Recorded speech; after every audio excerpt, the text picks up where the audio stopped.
Hello friends, எப்படி இருக்கீங்க? நல்லா இருக்கீங்களா? இன்னைக்கான வீடியோவில் பார்த்தீங்கன்னா சூப்பரான ஒரு குழம்பு ரெசிபி தாங்க பார்க்க போகிறோம். இந்த குழம்புக்கு தேவையான காய்கறிகள் பார்த்தீங்கன்னா வெண்டைக்காய். என்ன குழம்புன்னு கேட்குறீங்களா? மோர் குழம்பு தாங்க செய்ய போகிறோம். இந்த வெண்டைக்காய் போட்டு தாங்க சூப்பரான மோர் குழம்பு செய்ய போகிறோங்க. இந்த வெண்டைக்காய் வந்து குழந்தைங்களுக்கு மேக்ஸ் போடுறதுக்குலாம் வந்து ஹெல்ப் பண்ணக்கூடிய காய்கறிங்க. கண்டிப்பாக இந்த மோர் குழம்பு ட்ரை பண்ணி பாருங்கள். அதுக்கு நம்ம தேவையான அளவு கடலைப்பருப்பை வந்து ஊற வச்சுக்கலாங்க. ஒரு 100 கிராம் அளவுக்கு நான் கடலைப்பருப்பை வந்து ஊற வச்சுக்கிறேங்க. இந்த கடலைப்பருப்பு தான் இந்த குழம்புக்கு முக்கியமான ஹீரோனே சொல்லலாம். இப்போ கடலைப்பருப்பை வந்து ஒரு 20 நிமிஷத்துக்கு ஊற வச்சுக்கலாங்க. பாருங்கள், கடலைப்பருப்பு இப்போ நம்ம ஒரு 10 நிமிஷத்துக்கு ஊற வச்சிடலாங்க. அதுக்கு முன்னாடி வந்து நம்ம வெண்டைக்காய் வந்து நல்லா கழுவி எடுத்துக்கலாங்க. எந்த ஒரு காய் நறுக்கிறதுக்கு முன்னாடி வந்து முதல்ல வந்து நம்ம தோல்லாம் வந்து நம்ம கழுவி எடுத்துக்கணுங்க. ஏன்னா சில பேர் வந்து நறுக்கினதுக்கப்புறம் வந்து கழுவுறாங்க. அது மூலமாக வந்து அதோடைய சத்துக்கெல்லாம் வந்து வீணாகிறதுக்கு வாய்ப்பு இருக்குது. அதனால் வந்து முதலே வந்து காய்கறி வந்து கழுவி எடுத்துக்கோங்க. இப்போ நல்லா வெண்டைக்காய் நல்லா கழுவி எடுத்தாச்சு. மோர் குழம்புக்கு வந்து இந்த சைஸில் வந்து வெண்டைக்காவை கட் பண்ணிக்கோங்க. ரொம்ப பெருசாகவும் ரொம்ப சின்னதாகவும் கட் பண்ணிடாதீங்க. இப்போ வந்து நம்ம குழம்பு செய்ய ஸ்டார்ட் பண்ணிடலாம். அதுக்கு நான் ஒரு மண் சட்டி எடுத்துக்கிறேங்க. இது மாதிரி மண் சட்டியில் வந்து மோர் குழம்பு செஞ்சிங்கன்னா அதோடைய சத்துக்கள் வந்து வீணாகாது. இப்போ நம்ம தேவையான அளவு தேங்காய் எண்ணெய் சேர்த்துக்குங்க. இந்த மோர் குழம்புக்கு தேங்காய் எண்ணெய் சேர்த்திங்கன்னா ரொம்ப வாசமாக இருக்குங்க. இப்போ வந்து எண்ணெய் நல்லா காஞ்சிருச்சு. முதல்ல வந்து மோர் குழம்புக்கு நம்ம செய்கிறதுக்கு முன்னாடி வந்து வெண்டைக்காவை வந்து நல்லா வதக்கி எடுத்துக்கணுங்க.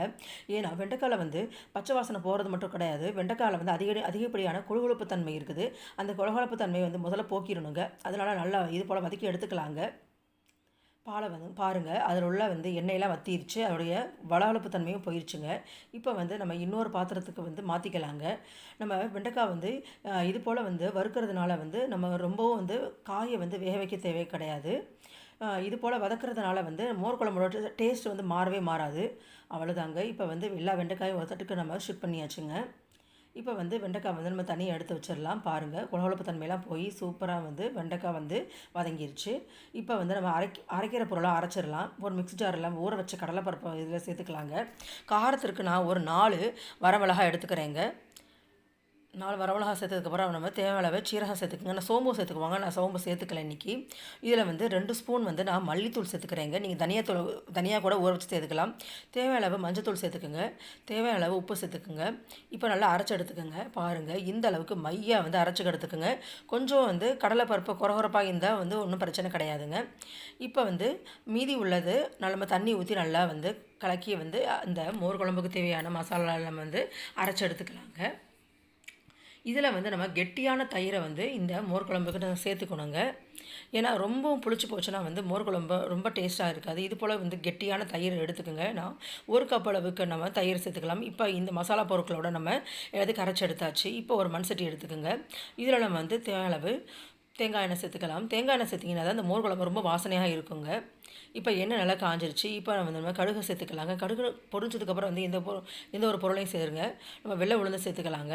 இது நல்லா வந்து வதக்கி எடுத்துக்கலாம். பச்சை வாசனை பொருளவுக்கு நல்லா வதக்கி எடுத்துக்கோங்க. நல்லா பொரிஞ்சு வரட்டும்.